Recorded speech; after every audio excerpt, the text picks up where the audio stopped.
my great-grandfather, my connection to the ranch is that my great-grandfather bought it in 1911. And I don't know if you know where St. Thomas is. Yes, we've been there. Okay, so my great-grandmother, great-grandfather lived in St. Thomas, but as she got older, the heat and the water there wasn't very good because it came out of the Muddy River, which is actually clear, but it's very alkaline. And it ran down an irrigation ditch through corrals and all those things, and then they dip it out of the irrigation canal, pour it in a cistern, and then the dirt would settle to the bottom and the other stuff would come to the top, and then they'd go skim that out, and then every 2 or 3 times they filled it, they'd dig out the cistern. Now it was the water they drank. So yeah, my grandmother didn't do very well with that. So this place came for sale in 1910. So my great-grandfather came up here with my great-grandmother, and my grandfather, who I knew, he died when I was about 24, 25. He was 10 at the time. And they came up here, decided to buy it, and bought it. And they named it Aravada because, and it's spelled funny. It's spelled A-R-A. And that's either because it's supposed to be Arizona, Nevada. That's either because my great-grandfather couldn't spell, or because he knew that someday I'd need a URL for my website. And Aravada would be easier to get than Aravada.com would be easier to get than Aravada.com. You know, it's hard to get.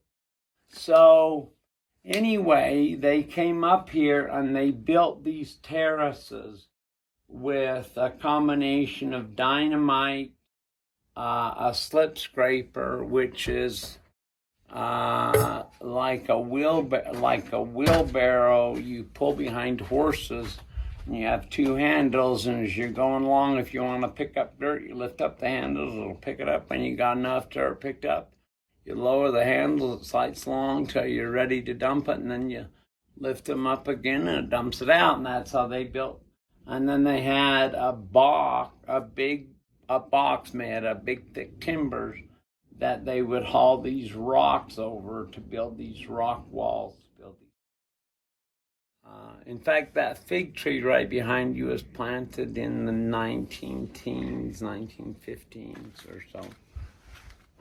I've heard several stories. But anyway, so they planted an orchard up here, and this is known, you look on old-time maps, it's called Big Spring, and because there's an aquifer that comes down out of the mountain range, and it goes right down that side of the ranch. And because there's a drop off here, and there's granite here and sandstone here, the aquifer runs at that seam. And so, and then we have the pond over here because a little branch of the aquifer comes over to right there. I've been swimming in there today. Oh, have you? Oh, well. It's cold. Good for you. Yeah, 58 degrees year round. So anyway, so the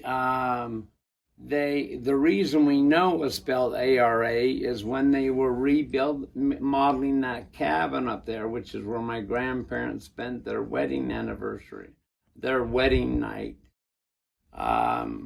Down under a can had fallen down on the floor, a peach can, and then you saw the label and you saw how it was spelled, and that's how we finally found out that it was spelled A-R-A. So they had fruit up here, and then the other thing they did is on one of these terraces, and I've heard all 3 or all 4, they would set up tents. And the women from St. Thomas, the women and children, would come up here for the summer. My grandmother called this a pregnant woman's paradise because being down in St. Thomas, because you're 1,000 feet lower than Mesquite. So, anyway, and then they'd sell them fruit, berries, milk, cheese, butter, cheese. And that was one way they made a living. And then they canned peaches and other fruits and sold them out here, like the Gold Butte mine and other mines. And what they would do is they had, here's the lid.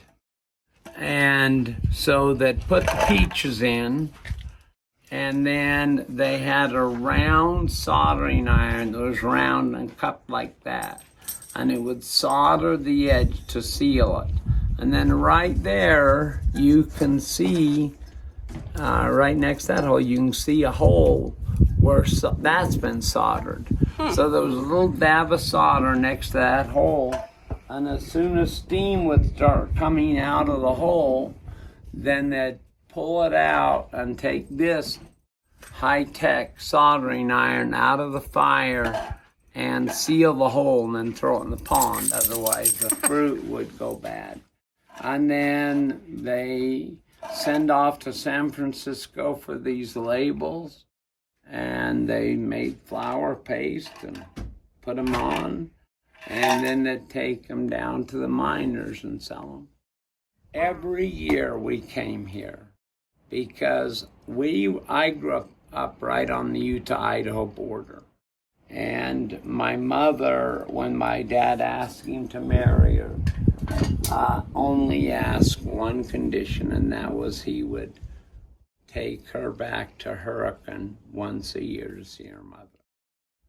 And so they did that. And so then when I was born, I was the 8th of 10 children, was late 1950s. And one of the sisters, who was kind of the boss, decided we were going to start coming out. Well, we came out here one year and everybody liked it so much that from then on we came out every year. And sometimes we'd stay up here if it was temperatures right.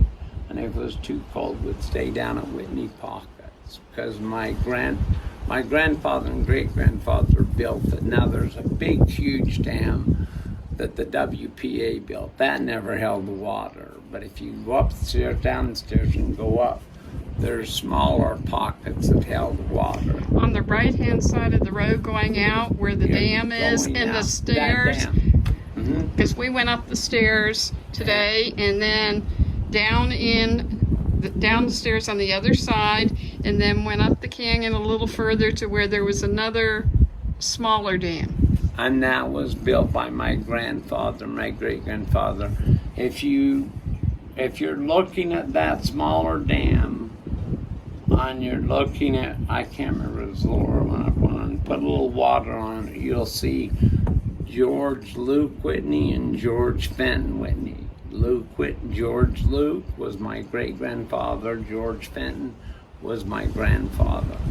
And they built that, and I don't know if you know this, but that's a pretty steep climb from there up here. So they would always stop, water their horses, feed them, rest them, and then come up the mountain here. And they always drove at night because it's too hot in the desert. And so anyway, and then when they built the Hoover Dam, St. Thomas got covered. Right. But I've heard several stories as to why this is true, but my grandfather had just a terrible, worthless farm. My dad used to say you couldn't raise a fight with a quarrelsome wife on that farm. And so he had this 15 acres, a couple miles out of town, and then he had an acre of sand that was just that blowy sand, but it was right next to where the railroads, the train station was supposed to have been built. It was never built. But so the valuation started next to the train station. So he got more money for that acre of blowy sand than for the 15 acres he had out there. And because, and the thing that I've heard that I hear the most often is they valued the land in 1927-28 when land values were at high value. But they got paid off in 1932 or 33 and so they had an old Model T car. My mother remembers that she was 10. She remembered it like it was yesterday when she was 90. He was able to buy a brand new car. He bought a 40-acre farm up in Hurricane, which was a very good farm. Bought a house in town because my grandmother was tired of living out in nowhere, and had the first indoor bathroom put in Hurricane.